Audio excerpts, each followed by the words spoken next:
All right, the Raiders are winless no more. The last winless team was able to get a victory here at 1-3, a much needed one.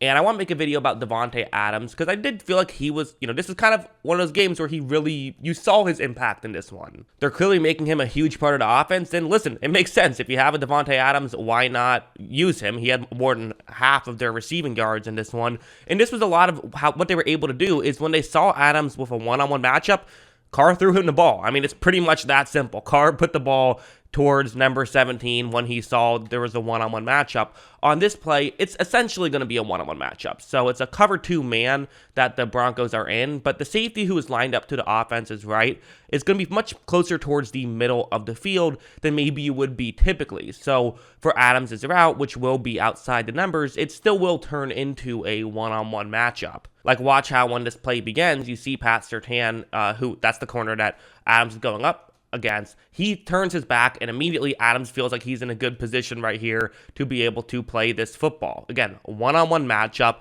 Carr doesn't know that Adams is going to win this matchup, but this is what Carr has always been great at doing, is when he sees favorable matchups, he throws to those favorable matchups, and in the past, he didn't have a Davante Adams to be, to make basically every matchup favorable. So Carr makes this throw quickly, and they're able to pick up a big gain. Another thing that's worth noting about that play, Carr got rid of that football in about a second and a half. So you're not going to get pressure in a second and a half, and this is kind of the thing where people have criticized the Raiders' offensive line at times, but if you have a guy like Adams who can get open immediately, it doesn't matter how bad your offensive line is, even if you had the worst offensive line in football going up against the best defensive line in football, that play is still going to be a completion because you were able to get rid of the football so quickly because of the stress Adams can put on a defense. Like, this one's another one where it's going to be, again, very similar situation. It seemed like the Broncos played a good amount of 2 safety deep coverages, which, we're just seeing teams in general do that now. That's kind of just what teams do. It's been interesting to see this shift from year to year, seeing more 2 safety deep coverages.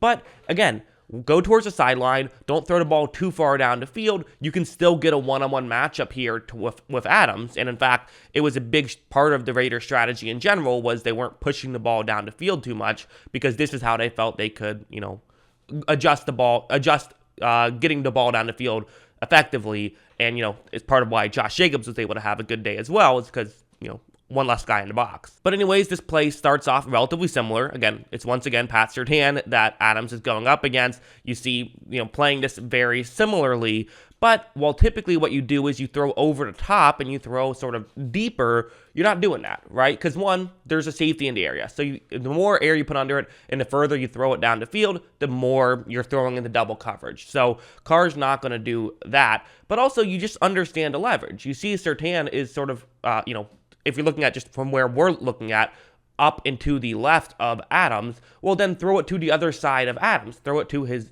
towards the sideline instead of towards the middle of the field. And as you see, that's what Carr is able to do. Adams is able to adjust and make the grab because Surtain had to turn his back so quickly because of the threat that Adams brings. And this is just what Davante Adams can do, is he can just give you these easy completions relatively consistently. Now we can go over to this one. This is another interesting example, I think, where what's going to happen here is this is just a good example of kind of the easy stuff that happened with Adams, because it wasn't all just him winning one-on-one matchups and being able to beat good corners consistently. There was that, but there was also this kind of more simple stuff like this one. It's just going to be a zone coverage play, and his job is to find a soft spot in the zone. You also have Darren Waller on that side of the field who's going to be running a route to hopefully take away the Broncos player who's in charge of covering the flat right there, and then Adams closer towards the sideline can potentially get open. Watch. Carr is going to look in Adams' direction. Adams is able to get open and pick up a decent chunk play as well. There was definitely stuff like that, which is just quick, easy possessions. You don't need Davante Adams to beat a guy here, but at the same time, why not have it be Davante Adams who's the one getting open? Why not have him be the one who's running that route? Because you're getting the ball into a great player's hands and someone you can trust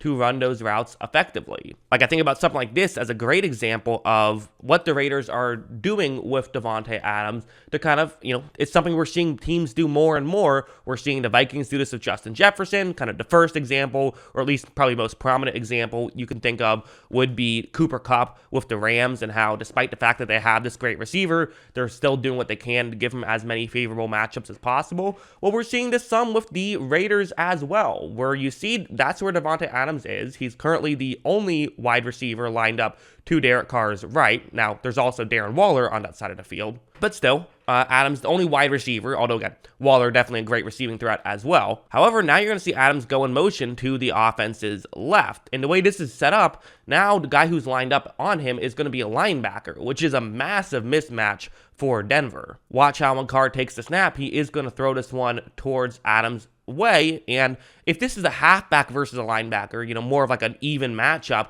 this is something that can maybe go for a few yards, but you're not expecting too much. But when you get Davante Adams in this situation with a great opportunity to potentially pick up more yards, that's when it can go from an okay situation to a great one. Watch Adams make a move, and he's going to be able to pick up a ton of yards. He picks up the first down. Again, really good move, but it's a mismatch also set up due to the fact that they're using him well, and they're kind of just figuring out how to use him, right? You got to figure out when to get him the ball, how to make him work in this offense. It hasn't been super pretty through the first 3 weeks, but it looked a lot better here, and I expect it to continue to get better. Like, listen, Josh McDaniels has to figure out how to use all these fancy new toys and all of that stuff. But finally, this play, this is kind of the last thing that Adams is really doing well for the Raiders. He's winning one-on-ones, which that's all you brought him in for, to win one-on-one matchups. A receiver can do that. You're happy. But he can do more than that. He can do the other stuff where you can put him in favorable matchups, or he can just do the simple stuff and add more value to it, where it's going to be a zone coverage play. And again, just finding the soft spot in zone. Nothing too fancy. Watch. Carr takes a snap, Carr looks towards Adams' direction and hits Adams, and at this point, Adams is open, right? Kind of got in the soft spot in zone pretty well. You expect, good stuff by him, sure, but you're not expecting too much. You're probably expecting a third down and short here, since it was second down and 13. This is the stuff that, for a decent wide receiver, you say, okay, this is all you have to do. This is all we expect from you. But for Davante Adams, they might be saying, hey, we traded a lot for you. We paid you a lot of money. We want you to do better than just be a decent receiver, and he's going to. Watch how Adams is able to break a tackle, runs forward, and picks up the first down right there. Just great stuff from Adams. And this is what he's been doing now for the Raiders. I know not every game has been him getting 1,000 yards receiving. Okay, no, that's not quite been the case. It does feel like there's been a bit of a learning curve in exactly how to use him. And listen, the guy has 290 yards in 4 games. Like, you'll certainly take that, and 3 touchdowns. So he's certainly been far from poor. He only had 12 yards in the Cardinals game, only 36 yards in the Titans game. But he has, half his games now in a Raiders uniform, he's had over 100 receiving yards. So they're figuring out how to use him, figuring out the best way to use him. I think that, we would probably agree that you don't want him to be the entire offense. You want other guys to get through, and they're figuring out exactly what they want to do. But we're definitely seeing him still be Davante Adams. He still looks like the guy he was in Green Bay, just wearing a different uniform, and he still feels to be an incredible piece of this team. And I have no doubt that they will eventually figure out the best way to use him. And once they do, I have no doubt in feeling that this could be a really great marriage between these guys. They play the Chiefs next week. That's always a fun one when those two teams get together. Monday Night Football, that should be a blast. I expect Adams could be a big piece in that one. I think they're using him well. I think it's exciting for the Raiders. I don't think the Raiders are dead yet. I know they're just 1-3, but I still feel like there's hope here, especially after the Chiefs. The schedule does get a little easier, so they have potential to pick up some wins and get back in it. And if they can upset the Chiefs, they would probably feel great. Even if they can't, they have a good chance. But it should be interesting to watch. That's what I think. What do you guys think? Let me know in the comments below. Always love hearing from you. And of course, as always, thanks for watching.